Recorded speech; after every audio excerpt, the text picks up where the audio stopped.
국민 여러분 안녕하십니까? 그리고 박용진 TV 시청자 여러분 반갑습니다. 전직 국회의원 박용진입니다. 오늘은 박용진 TV 본격 재가동 탄핵 특집 방송 그 두 번째 시간입니다. 김준일 시사평론가와 함께 오늘 말씀 나눠보겠습니다. 어서 오십시오. 네, 안녕하세요. 김준일입니다. 네, 박용진 TV 본격 재가동에 뭐 한 말씀 격려의 말씀. 일단 박용진 의원님하고 같이 제가 술을 먹어본 적은 있어도 뭔가 그리고 제가 인터뷰를 한 적은 있어요. 있어요. 인터뷰를 한 적은 있는데 그때 국민 TV? 네, 국민 TV에서 예. 제가 술도 먹으면서 인터뷰도 하고 제가 노래도 했어요. 그러니까 술 먹다가. 그때가 참 좋았다. 지금은 난리에 난리 지금. 용진이 형 망한 거야? 방송, 어쨌든 박용진 TV에 불러주셔서 너무 감사드리고요. 박용진 TV가 또 많은 진보 민주 진영의 어떤 주춧돌이 될 수 있게 그렇게 제가 미약 하나만 힘을 보태겠습니다. 말씀 감사합니다. 그리고 우리 이제 김준일 평론가의 날카로운 평론, 날카로운 인사이트 이런 부분들을 좀 박용진 TV에서 저희들이 지켜볼 수 있도록 했으면 좋겠습니다. 오늘은요, 지난번에 우리 박성태 기자와 함께 이야기를 나누면서 쭉 짚었던 탄핵 그 국면에서의 이야기들이라고 한다면, 오늘은 이제 그 탄핵 가결된 이후에 전개되고 있는 상황들, 특히나 정치권의 흐름 이런 것들을 좀 중심으로 얘기를 좀 드리려고 하는데요. 요즘 제일 눈꼴신 사람들 국민의힘 아니에요? 뭐 요즘뿐이겠냐? 요즘만 그런 건 아니죠. 요즘만 그런 건 아닌데 권성동 원내대표 권한대행이 지금 당을 이끌고 있잖아요. 저는 굉장히 잘 됐다라는 생각을 해요. 잘 됐다? 예. 뭐가? 그러니까 이게 옛날에 이제 국민의힘 계열 보수정당이 했던 패턴들을 보면은 뭔가 큰 사고를 쳐요. 뭐 차떼기를 해가지고 돈을 받는다든지 뭐 굉장히 많은 일이 있었잖아요. 그러면 이제 갑자기 당 간판을 내립니다. 그리고 당 색깔을 바꾸고요. 큰절을 하고요. 갑자기 누군가 좀 참신한 사람을 참신하거나 강경 보수가 아닌 사람을 업어와가지고 뭔가 세워요. 이렇게. 그리고 막 이제 새신을 하는 것처럼 그런 게 이제 옛날에 한나라당에서 새누리당으로 바뀌었다든지 그렇죠. 뭐 박근혜 천막당사라든지 뭐 이런 거잖아요. 그렇죠. 근데 저는 권성동 원내대표 하시는 걸 보면서 이거는 수미상관 일단 그 생각이 들어요. 이 정권의 문을 권성동이 열었잖아요. 원조 윤핵관. 그렇죠. 원조 윤핵관. 장재원 어디 갔지 근데? 어쨌든 장재원은 머리가 잘 돌아가. 권성동 의원이 열었잖아요. 그러니까 문 닫는 것도 정권과 정당의 문을 닫는 것도 권성동 의원이 하면 되겠다. 그 생각이 들고요. 마지막 임무가 그거예요? 마지막 임무가 그거지. 지금 그렇게 돼가고 내가 그렇게 요구한다고 그분들이 들을 분들이 아니잖아요. 근데 결국 그렇게 돼가고 있는 게 지금 너무 눈에 보이고 또 하나는 이제 포장도 안 하는구나 이제. 우리가 아니다. 뒤에 좀 줄줄이 얘기하겠지만은 오늘 뭐 권성동 의원이 한 얘기는 굉장히 충격적이더라고요. 그러니까 어쨌든 그 얘기를 오늘 좀 풀어 나가면 좋을 것 같아요. 권성동 의원이 딱 시작되자마자 그 한덕수 권한대행이 헌법재판관 세석 비어 있잖아요. 임명하면 안 된다. 그 무슨 정치를 그렇게 구리구리하게 하냐? 진짜 구질구질하다. 내가 그렇게 생각했거든요. 구질구질하죠. 그러니까 2017년 2월 달에 권성동은 그때는 임명할 수 있다 권한대행이. 그때 그 양반이 그 박근혜 탄핵소추위원장이었어요. 법사위원장이었어. 지금 정청래하고 있는 자리. 맞아요. 그때는 막 일사불란하게 막 처리하고 빨리빨리 하라고 막 그러던 사람이 지금 와서는 완전 안드로메다 갔다 온 사람처럼 저렇게 하고 있더라고요. 그러니까요. 그래서 뭐 이걸 논리적으로 뭐를 우리가 따지고 뭐 이럴 필요는 없고요. 권성동은 왜 그러나를 차라리 보는 게 나을 것 같아요. 그러니까 말이 안 되잖아요. 그러니까 지금 그리고 모든 헌법학자들이나 헌법재판소, 국회 사무처, 국회 입법조사처 모든 데가 다 임명이 가능하다. 특히 의견 일치죠. 이게 국회에서 추천한 것 같은 경우에는 3명이 올라온 거는 이거는 적극적 대통령 권한대행의 적극적 권한 행사가 아니라 사실상 그냥 도장만 찍는 행위이기 때문에 종이땡 하나 주는 거 아니에요? 오히려 권리가 아니라 의무다. 그렇죠. 라는 거가 이제 대체적인 모든 법과 관련된 사람들의 이제 얘기이기 때문에 권성동 원내대표 주장은 이제 별로 가치가 없고 이미 다 거의 보수 언론에서도 이미 다 버린 주장이에요. 근데 왜 그러느냐 권성동은. 자기도 법률가인데. 자기도 법률가인데. 그러니까 저는 그 생각이 들어요. 그러니까 이게 저는 좀 역사적 얘기를 하면은 17세기에 영국에서 네.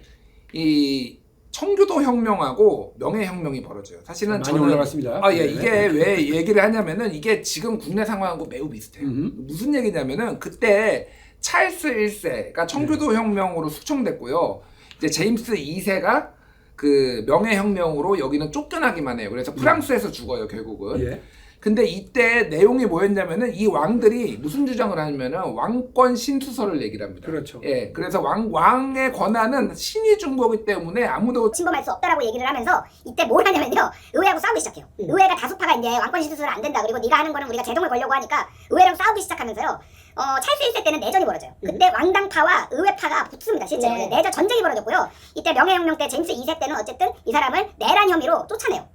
내란 혐의로 쫓아낸 거예요. 그래서 우리 헌법에 대통령은 내란 외환이 아니면 형사상 소출을 받지 않는다라는 거에 사실은 기원이 이때예요. 그러니까 왜 내란이 지금 석동현 전 그 민주평통 사무총장 석동현 변호사가 나와서 아니 대통령이 대통령 자리에 앉아 있는데 무슨 내란이야 이런 주장을 하잖아요. 무식한 소리입니다. 왜 그러면은 헌법상에 내란 외환이 아니면 형사상 소출을 받는다고 얘기를 해요. 그 얘기는 대통령도 내란을 벌일 수 있으니까 그게 들어가는 거 아니에요. 그렇죠. 제가 이 역사적 기원을 얘기하는 이유는 뭐냐면은 이게 그때랑 매우 비슷해. 그러니까 그때도 계엄령, 그러니까 마셜로라고 하죠. 그러니까 이게 군정이죠, 군정. 네. 네, 영어로 하면 이거를 그 찰스 1세랑 제임스 2세가 계속 하다가 결국은 의회한테 쫓겨나는 건데 그때 왕당파랑 의회파가 붙었거든요. 네. 지금 국민의힘은 왕당파다. 네. 그리고 왕당파의 수장이 권성동인 거예요. 지금. 네. 그러니까 이 사람들은 지금 윤석열을 사실은 지킨다라는 것보다 본인의 기득권을 지키기 위해서 왕당파가 되기를 결정을 한 거예요. 그러니까. 그래서 굉장히 반동적인 거고 결국 역사는 이게 의회파가 이겼듯이 영국에서 이겼듯이 그래서 의회 민주주의가 영국에서 자리 잡았거든요. 그랬듯이 우리도 그렇게 될 수밖에 없을 것이다. 하지만 그 과정은 시끄럽고 뭐 전쟁 총칼에 든 전쟁은 아니지만 일종의 내전처럼 시끄러울 것이다. 이렇게 좀 예측을 할 수가 있는 거죠.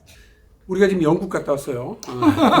몇백 년 전으로 올라갔는데 국내 상황과 한번 비교해 볼까요?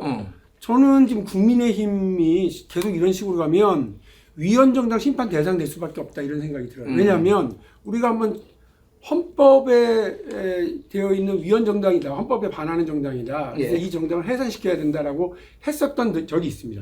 언제? 그 통진당 사태. 통진당. 예, 기억하실는지 모르겠습니다만 이석기라고 하는 사람에 대해서 이 사람의 내란 선동죄로 이렇게 규정을 하고 그 통진당을 엮는 게 쉽지 않았거든요. 저도 사실은 반대했어요. 아니 국민이 알아서 지지율로 탄핵하고 지지율로 정리할 텐데 그게 자유민주주의의 기본 질서고 정당민주주의를 하려고 하는 나라에서의 기본인데 왜 이걸 헌재가 나서서 왜 법무부가 나서서 헌재 그거를 해산시켜 달라고 얘기를 하고 헌재가 그걸 하려고 그러냐 이게 적절치 않다 했었습니다만 그때 헌재의 결론은 우리 이제 헌재의 결정을 따라야 되니까 헌재의 결론은 이석기라고 하는 사람이 문제가 있으면 이 사람을 쫓아내거나 제명하거나 아니면 징벌하거나 이렇게 해야 민주정당으로서의 기본 질서가 지켜지고 있다라고 하는 걸 보여줄 수 있는데 대한민국의 민주질서, 기본 질서를 위해하려고 하는 자가 그런 결과가 나온 자가 당내에 있는데 그를 오히려 옹호하고 지키려고 하는 이런 태도를 보이고 있으면 이런 세력, 이런 정당이 대한민국의 어떤 헌정 질서에 일치하지 않는다, 부합하지 않는다 이런 결론을 가지고 해산을 시켰거든요. 맞아요. 자 지금 봐요. 윤석열 대통령에 대해서 뭐 제명하겠다 얘기도 없죠. 오히려 윤석열 대통령한테 좀 까칠하게 대했던 한동훈 쫓아내버렸죠. 맞아요. 예? 그리고 오히려 윤석열 대통령을 옹호하면서 자기들이 아직 여당이다. 이 얘기는 대통령이시다. 우리 대통령을 모실란다. 이 얘기잖아요. 근데 이런 태도를 보이고 있으면 그리고 지금 일관되게 보이고 있는 반민주적인, 법률적인 이런 태도를 보이고 있으면 마땅히 국민의힘은 위헌정당 해산의 심판 대상이 될 수밖에 없는 것 아니냐라고 하는 생각이 들어요. 저는 뭐 법률가는 아닙니다만 이건 뭐 너무나 그 당연한 어떤 논리적 규결 아닌가요? 저도 법률가는 아닌데 대충 여의도 야매 변호사로 제가 유명. 만주까지 안 가는구나. 여의도 변호사구나. 예, 야매로 대충. 말씀하신 거에 저 대부분 공감을 하고요. 네. 이게 실제 헌재에 갔을 때 어떻게 될지 안 될지는 모르겠는데 일단 이석기 내라는 뭐 이제 통진당 해산하고 요 지금 현 상황과 비교를 해보면은 공통점과 차이점이 있어요. 차이점. 먼저 공통점부터 얘기할게요. 예. 롯데리아에서 내라는 뭐를 했다. 그래. 그거 생각 못했는데 그렇대. 예. 그때 나는 처음에 롯데리아죠. 그래서 군데리아를 잘못 알고 있는 거 아니야? 군대리 아시죠? 군대리 알죠. 군대에서 워낙 햄버거가 잘 나와가지고 잘 나오진 않습니다, 솔직히. 제가 취사병일 때보단 잘 나오더라고요. 워낙 배가 고프니까 그게 이제 맛있어 보이는 거죠. 아니요, 어쨌든. 우리 때하고 다르더라고요. 아, 진짜요? 내가 취사병이었잖아. 네. 그래서 그때는 또 이런 걸 먹이를 하면서 그때도 잘 먹었어. 배가 고프니까. 어. 근데 아주 최근 몇 년 전에 들었던 군대리아 얘기가 나올 때부터는 확실히 진짜? 그 질이 달라서요. 예. 어쨌든 군대리아는 그러니까 또 먹고 싶진 않은데. 그러니까 롯데리아에서 내란 음모를 한 건데 차이점이 있다면은 이석기 그때는 사실은 그게 내란 예비 음모였어요. 내란 음모가 아니라 내란 예비 음모였고 이거는 내란 음모가 아니라 그냥 내란입니다. 이거는. 이게 이제 헌재에서 탄핵 소추가 어떻게 나오고 이제 형사상 재판도 좀 봐야 되겠지만은 탄핵이 될 경우에는 어쨌든 이게 내란으로 사실상 인정을 받는 거잖아요. 그러면 이제 강력하게 이제 그 증거로서 이제 활용이 될 텐데 두 가지가 쟁점인 것 같아요. 의원님이 지금 설명을 해주셨는데 하나는 윤석열 대통령을 끝까지 안고 가는 게 이게 발목을 잡을 수도 있겠다. 그러니까 그러니까 지금 그때 한동훈 대표가 출당 조치해야 된다, 탈당 뭐 해야 된다라고 했는데 결국은 이거는 한동훈이 쫓겨났죠. 신중하게 생각해야 된다라고 윤리위에서 이렇게 하고 지금 올스톱이에요, 사실은. 이게 그래서 나중에 이를테면 탄핵된 뒤후에 하는 거는 좀 너무 조치가 늦기 때문에 오히려 굉장히 이게 안 좋게 될 수가 있다라는 거 하나가 있고 또 하나는 이게 가장 핵심적인 건 저는 추경호 같아요. 추경호 원내대표. 지금 탄핵 소추안에 적혀 있었던 게 지금 추경호 원내대표를 일종의 이제 내란 공범으로 지금 해가지고 국민의힘 의원이 그거를 본 다음에 반발해서 또 찬성표에서 반대표로 돌아선 의원이 꽤 있다 이런 언론 보도가 나왔잖아요.